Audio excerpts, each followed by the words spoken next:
Hello everyone on YouTube. I'm gonna do a little ranking here. Top 5 strongest players, in my opinion. So this is not going to be my top 5 favorite players.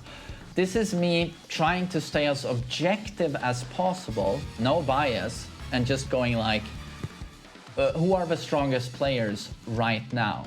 And remember, this is it is still quite subjective. You can look at like the statistics, like tournament, how many tournaments have they gone to, how many tournaments have they won, how did they do in the specific tournaments. And you also have to take into account, like, these guys we're gonna watch, like, Tekken is a legacy game, and the top players are always like uber veterans. They've been in the game for countless years, or you know, so you have to take that into account as well. But the guys we're gonna look at now, they just consistently do so well. And I would start with Japan's very own Nobi, who is without a doubt to be included in the top 5. He won EVO 2015, but that was vanilla Tekken 7. I believe it was played on arcade machines, but doesn't matter. He won EVO. He beat AO's Alisa in the finals, grand finals, and the things he does with Dragunov, no one else does. Consistently, always places extremely high in tournaments. As a killer Steve as well. In EVO 2019, you saw as much as 4 Japanese players in the top 8. And with Nobi leading the charge. So in a top 5, Nobi is to be included due to all of his consistent high placings over many, many years. And of course, winning EVO 2015. And now we're going to go... my camera is back. I thought it was gonna freeze like this. Me looking like a shriveled old 35-year-old. So at number 4, I would place Anakin from the US. Yes, this list is not only going to be Pakistan, Korea, Japan. Anakin is a god that does not get the recognition he deserves. At EVO 2019, he got 3rd place playing Jack 7. Jack 7 is not what he was in like Season 1. And he's surrounded by killers like Geese, Kazumi, Akuma, Paul, Steve, Jin. You know the usual suspects. Jack has a lot of potential. He's a strong, fundamental-oriented character, but he is not on par with those guys. Or Leroy, Fakumram, you know the characters. Jack is incredibly honest, and he's very, very difficult to play. If you go up against like the proper top tiers, you just have to be the better player. You have to make better reads and better calls, otherwise you lose. So Anakin doing that well with Jack 7, 3rd place at the unbelievably stacked EVO 2019, and then basically doing just as well at Tekken World Tour 2019. Like, yeah, no more. There's no more I have to say. And over the years, like over the last 10 years, performing incredibly well in countless tournaments. Yeah, he is definitely, in my opinion, the US god of Tekken. And then we're gonna go to 3rd place. Sorry for the different resolutions and sizes of the pictures. And now we have Shikurin from Japan. Oh God, did I call Nobi #1 of Japan? Do I have to backtrack here? I would say, God, it depends. Like here, it's this. I guess with the bias, I'd love to say Nobi is #1, maybe all-time #1, but yeah, I think I made the right call when I said Shikurin is now at 3rd place. He's top 3 best players. Basically exploded onto the scene. It was 2 years ago, I at least really started noticing him. And then you see Shikurin is a tier whore, much like Ni, and I don't think he's ashamed of it. It's just like Ni, it's very systematic. What character does well in a particular matchup, and they'll just go with that character. And what character seems to be really strong now, they'll just pick up that character. It's like Shikurin, you know, arguably the best geese in the world. It's basically him or Arslan Ash, and then you have some other geeses like Khan from Pakistan. There's a lot of good geese players, but you could argue he was the best. But then he notices like, oh, Akuma is super strong. He picks him up, and then within a few months, he has a godlike Akuma where he slam dunks. He picks. This is the winner of Tekken World Tour 2019. I'm sure you're aware of that. Played his deadly geese, smoked everyone basically, and then in the grand finals, to specifically beat Ulsan in the grand finals, he picks out his Akuma, who is, I'm guessing, tailor-constructed to take down Ulsan's Kazumi. And he smokes him, and he lands all of the combos, all of the super difficult combos, makes great reads, makes great use of Akuma, and it's like, talk about, you know, being able to adapt well. And his Leroy is killer, his Fakuram is killer. It's like any character he touches, and he loves to touch the top tiers, he turns into monsters. And his tournament results speak for themselves. I believe he is on the road to enormous success. Well, he already has. I mean, with his, what, $75,000 for first place at Tekken World Tour 2019. And oh boy, poor Rangchu the year before with his $7,500. There is no justice in this world. So let's go to number 2, and this is where I'm going to have to go with Ni. And Ni needs no introduction. This is where you would say arguably the greatest Tekken player of all time. And this is where you look at his legacy.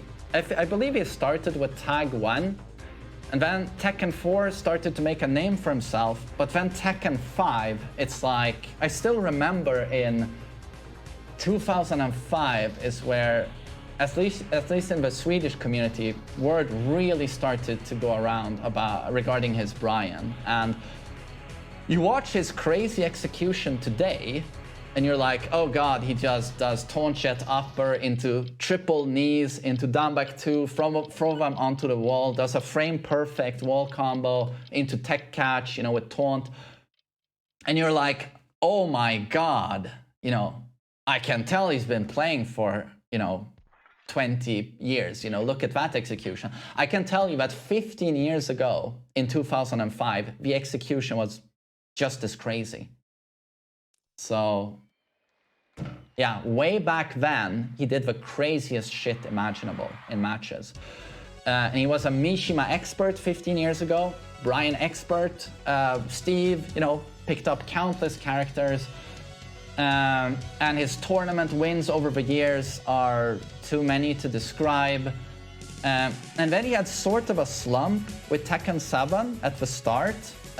He was beaten by guys like JDCR, Kudans, and a couple of others, Saint. But then he adapts, he evolves, and starting like what? 2018, you have this new monster Ni rocking the scene and just knocking everyone out of the park, basically. He's just, you know, killing people left and right, and it's this new unstoppable Ni. And he's cool. He's not my favorite Tekken player to watch, but it is interesting to look at his, you know, perfect style of play, where he will try to, he doesn't really play crazy, he's very reserved, never really overreaches, Rather, it's all about, it's so calculated. It's almost like an engineer where there's this constant drawing on a blackboard in his head within every situation, just looking at the frame data and always going for the optimal, safe, should succeed option select, where it's like maximum efficiency all the time based on hitboxes and frames. How can I stay as safe as possible and, you know, stand to gain as much as possible? So perfect style of play, safe, don't overreach, try to capitalize on opponents' mistakes, punishment and movement rather than big, crazy mix-ups. Yeah, find me a player that does that better than me. It's going to be hard, but yeah, I can talk about me forever. Arguably the GOAT, you know, greatest of all time. So I put him at number 2. And then at number 1, I didn't plan for him to have the biggest picture, but we got the biggest picture. It's none other than Arslan Ash, and again, needs no introduction. You all know about Arslan. Exploded onto the scene. And he hasn't been, you know, guys like me, they've been in this forever. Arslan certainly hasn't. He came out of nowhere, and so did the entire Pakistan community, but, you know, to the great enrichment of the Tekken community. And it was basically him beating me at the OU Gaming tournament of 2018? It was, right? Yes, in 2018. And then everyone was like, what's going on? Who is this guy who's adopting the Korean perfect style of play? We see him go up in a grand finals versus Ni, and we know Ni excels at this. Who is this guy that's doing the perfect style of play better than Ni? And Ni is, you know, in his peak, in his prime. He's so strong, he's killing everyone. And here comes this guy, and he has a Kazumi, very fundamental character. He relies on movement, jabs, down forward 1, pretty much. It's sidestep 1-1-2, and he's just that much faster than Ni at making the right call at the appropriate time. And it's like, you can't believe what you're watching, literally.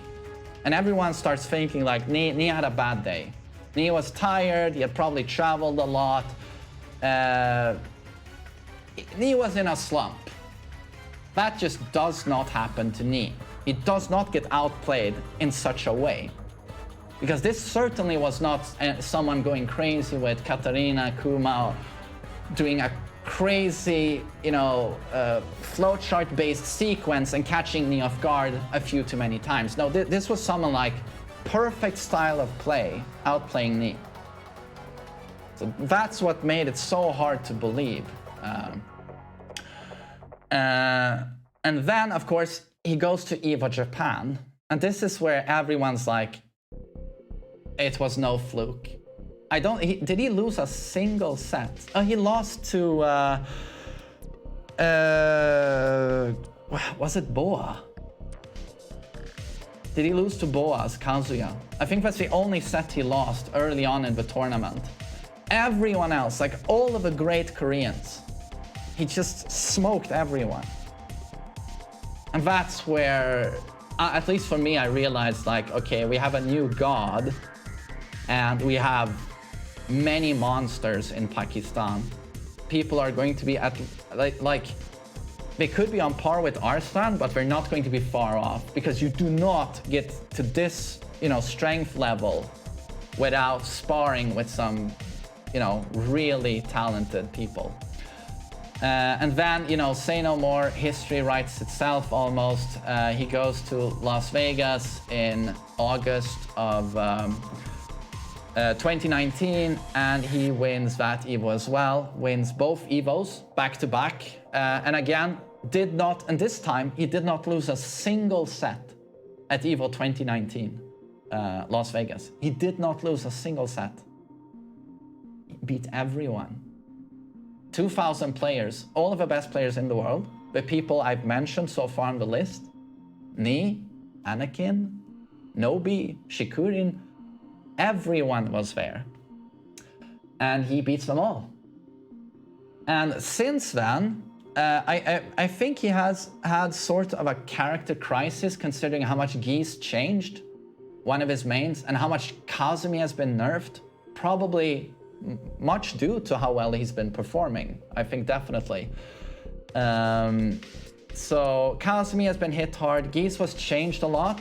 Are the characters weak? No. But I think they were changed enough for him to obviously, and we've seen this, it's been looking and dabbling with a lot of different characters. And maybe he's been in a character crisis slump, I don't know. But what he did at EVO Japan and then EVO Vegas was at least enough for me to say that if he's playing at his peak, I believe he's the absolute best. You know, all of these guys probably have a, you know, they're very gifted and talented.